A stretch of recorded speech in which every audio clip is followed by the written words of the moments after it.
There's a chart I saw recently that I can't get out of my head. A Harvard business professor and economist asked more than 5,000 Americans how they thought wealth was distributed in the United States. This is what they said they thought it was. Dividing the country into 5 rough groups of the top, bottom, and middle 3 20% groups, they asked people how they thought the wealth in this country was divided. Then he asked them what they thought was the ideal distribution. And 92%, that's at least 9 out of 10 of them, said it should be more like this. In other words, more equitable than they think it is. Now that fact is telling, admittedly, the notion that most Americans know that the system is already skewed unfairly. But what's most interesting to me is the reality compared to our perception. The ideal is as far removed from our perception of reality as the actual distribution is from what we think exists in this country. So ignore the ideal for a moment. Here's what we think it is again. And here is the actual distribution. Shockingly skewed. Not only do the bottom 20% and the next 20%, the bottom 40% of Americans barely have any of the wealth. I mean, it's hard to even see them on the chart. But the top 1% has more of the country's wealth than 9 out of 10 Americans believe the entire top 20% should have. Mind-blowing. But let's look at it another way, because I find this chart kind of difficult to wrap my head around. Instead, let's reduce the 311 million Americans to just a representative 100 people. Make it simple. Here they are: teachers, coaches, firefighters, construction workers, engineers, doctors, lawyers, some investment bankers, a CEO, maybe a celebrity or two. Now let's line them up according to their wealth. Poorest people on the left, wealthiest on the right, just a steady row of folks based on their net worth. We'll color code them like we did before based on which 20% quintile they fall into.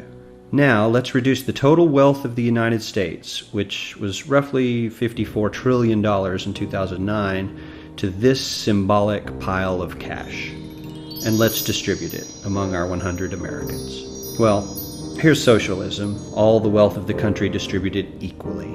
We all know that won't work. We need to encourage people to work and work hard to achieve that good old American dream and keep our country moving forward. So, here's that ideal we asked everyone about. Something like this curve. This isn't too bad. We've got some incentive, as the wealthiest folks are now about 10 to 20 times better off than the poorest Americans. But hey, even the poor folks aren't actually poor, since the poverty line has stayed almost entirely off the chart.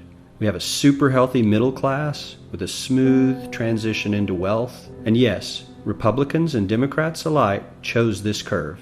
9 out of 10 people, 92%, said this was a nice, ideal distribution of America's wealth. But let's move on. This is what people think America's wealth distribution actually looks like. Not as equitable, clearly, but for me, even this still looks pretty great. Yes, the poorest 20 to 30% are starting to suffer quite a lot compared to the ideal, and the middle class is certainly struggling more than they were, while the rich and wealthy are making roughly 100 times that of the poorest Americans, and about 10 times that of the still healthy middle class. Sadly, this isn't even close to the reality. Here is the actual distribution of wealth in America. The poorest Americans don't even register. They're down to pocket change.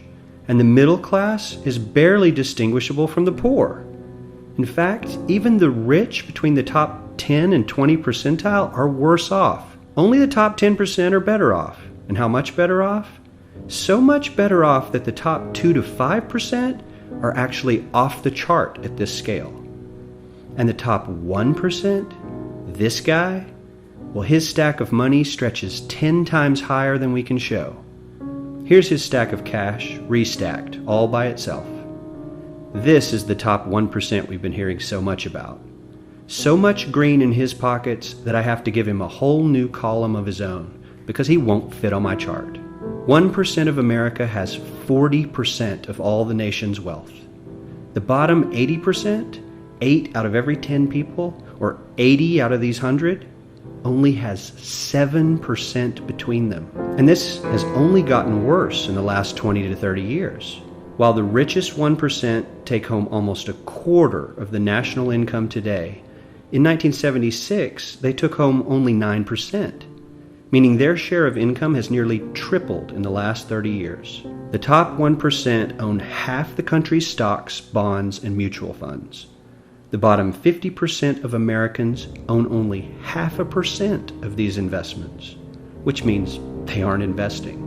They're just scraping by. I'm sure many of these wealthy people have worked very hard for their money, but do you really believe that the CEO is working 380 times harder than his average employee? Not his lowest paid employee, not the janitor, but the average earner in his company. The average worker needs to work more than a month to earn what the CEO makes in 1 hour.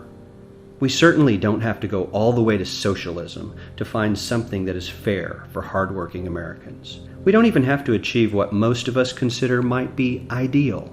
All we need to do is wake up and realize that the reality in this country is not at all what we think it is.